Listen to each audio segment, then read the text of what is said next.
Oh, that's one battery down. That did not take long. So yeah, I'm going to be a bit more frugal about what I record here. I'm just showcasing these little cottages to you.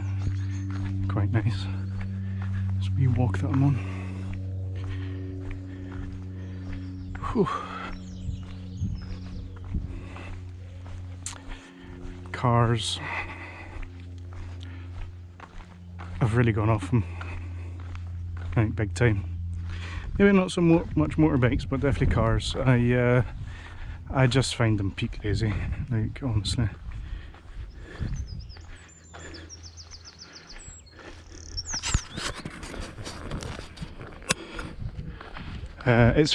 You're intrigued by them when you're younger because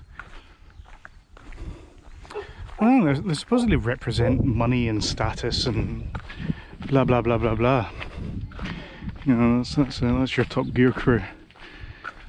I thought, like, it was like the whole thing about Top Gear is when you were watching it, they were having fun. It was exciting. They were racing around racetracks. They were doing off-road journeys together. They were faffing about. They were fucking around and stuff like that. You know, those are fun activities to have with a car. You know, and that's what sells the car. Not the reality of sitting in traffic on your commute to work or your commute from work. You know, if you're going to do that in a car, why not just get a golf cart or something? You know, why not the smart car, or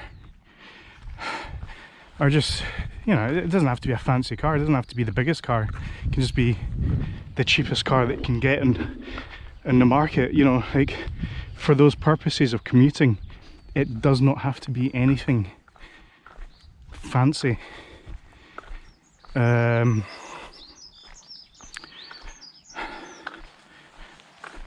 So my thoughts on the car: a waste of time. They take up too much space on the road as well. Motorbikes just as fun. In fact, they're more fun. And if you can get by on an e-bike, you know, that'd be even better. But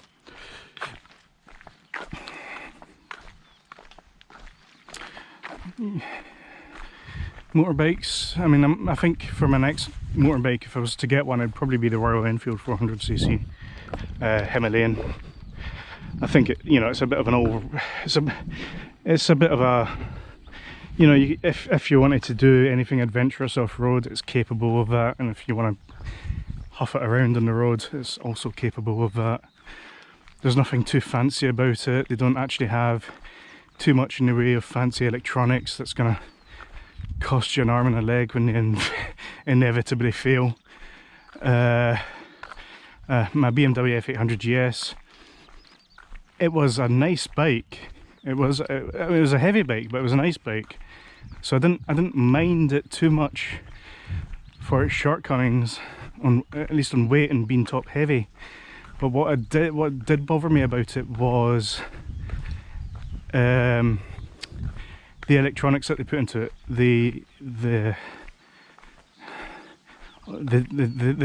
maybe some of the driver assists, but definitely, like, I'm not a fan of fuel injection.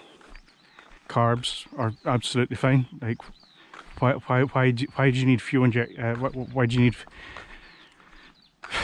factory-made bespoke fuel injectors for your vehicle? Because if they fail,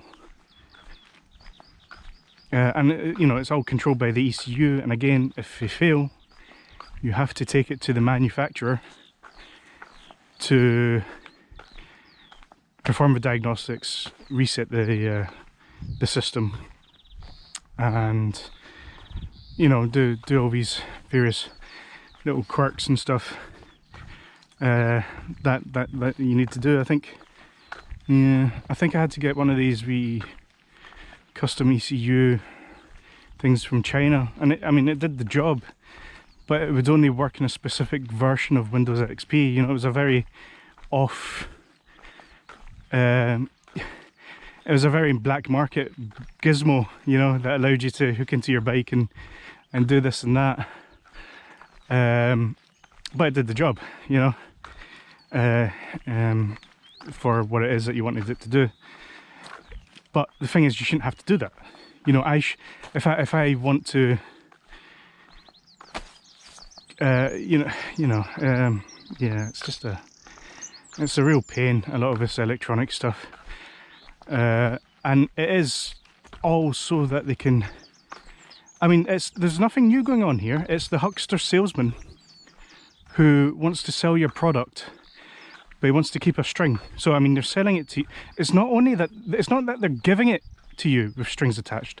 They're selling it to you with strings attached. I don't know why nobody's shot them in the face, honestly. But anyway, yeah, they're taking the piss.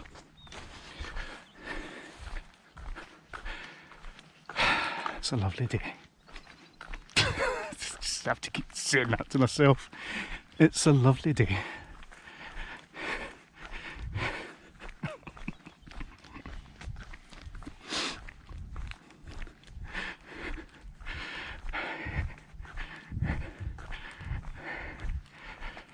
But yeah, no, I didn't like the BMW. So, well, I did and I didn't. You know, it was a good enough bike in terms of everything that it was. You know, it was nothing fancy. It was just an inline 2 adventure bike, the F800 GS, and it had ample room for lovely panniers, so extra storage space and stuff like that. Reviewing my bike to you now, but for the most part, you know, and you know, it wasn't the fastest. It maybe had a top speed of about 120 miles an hour or something. But it was one of the more comfortable bikes for getting about in. Had heated grips and some of that stuff. Would I buy one again? No. Simply because of the way BMW are handling things.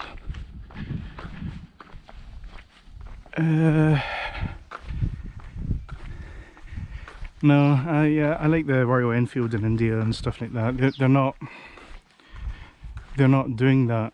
So like, or at least from my understanding, I think they're making things compliant for EU regulations, and people want to join the EU because they're like, all these EU safety regulations. Yeah, let's get in on that. It's like, are you people just insane? Like, are you nuts? That's another thing. They want the linked braking systems when you're applying your brakes on a bike. You know, like it was too much effort to apply the back brake and apply the front brake at the same time. They want it to automatically be applied. But the shocking truth is, you don't want to apply both brakes in every circumstance. If you're going downhill, you don't want to touch the front brake. You want to apply the back brake only. You know, because the back wheel is the big heavy anchor, so to speak. It's a big stabilizer. The front wheel steers you.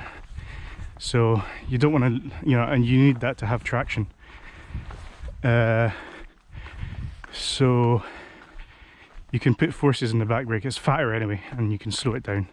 So you can use that as your, and it's especially true for going around corners if you're leaned right over and stuff like that, and you need to brake through the corner for whatever reason. You would never touch the front brake. I mean, if you're at a heavy lean, you just wouldn't touch the front brake at all.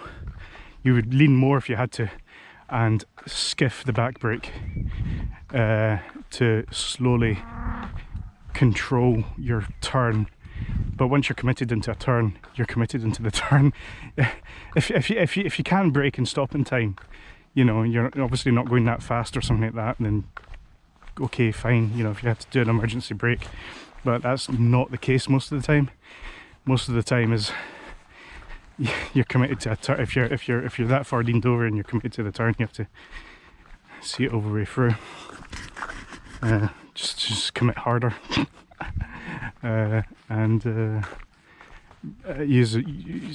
run your back brake. But you know, it's just instances of where you definitely don't want linked brakes. You want control over the front and back brake. So you know, sometimes you might pump the front brake and pump the back brake, but you don't want the system as that, you know, as you're pumping the front brake also pumps the back brake. You definitely want them separate. Definitely, you definitely want them separate. So I don't know where, like, some idiot that's never ridden a motorcycle is coming up with these rules and regulations, or bike in general is coming up with these rules and regs in the EU, and it's like, you dipshit.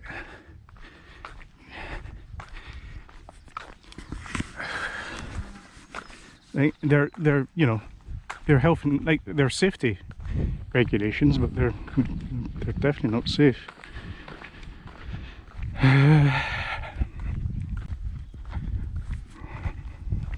What they're thinking of is in wet, slippery surfaces.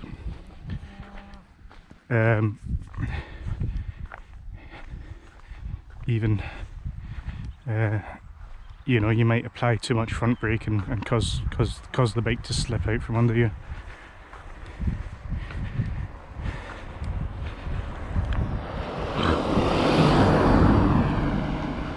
You know, if you had to come to a stop and you're new to riding, you might just grab a fistful of front brake and have the front wheel lock up, and that's yes, that's a disaster. But that's just lack of practice, and that's pure tuition. Learn how to ride a bike before you go on the road, and I thought that's what the training was for.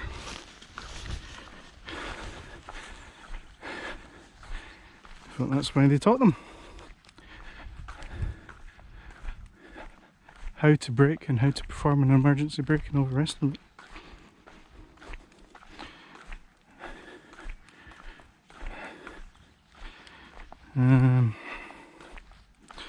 But yeah, rules and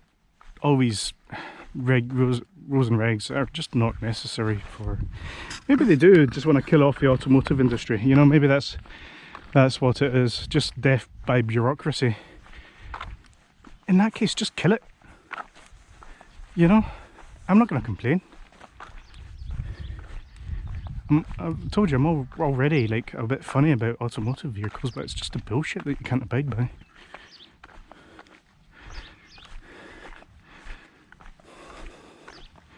I don't mean walking, quite a lifestyle.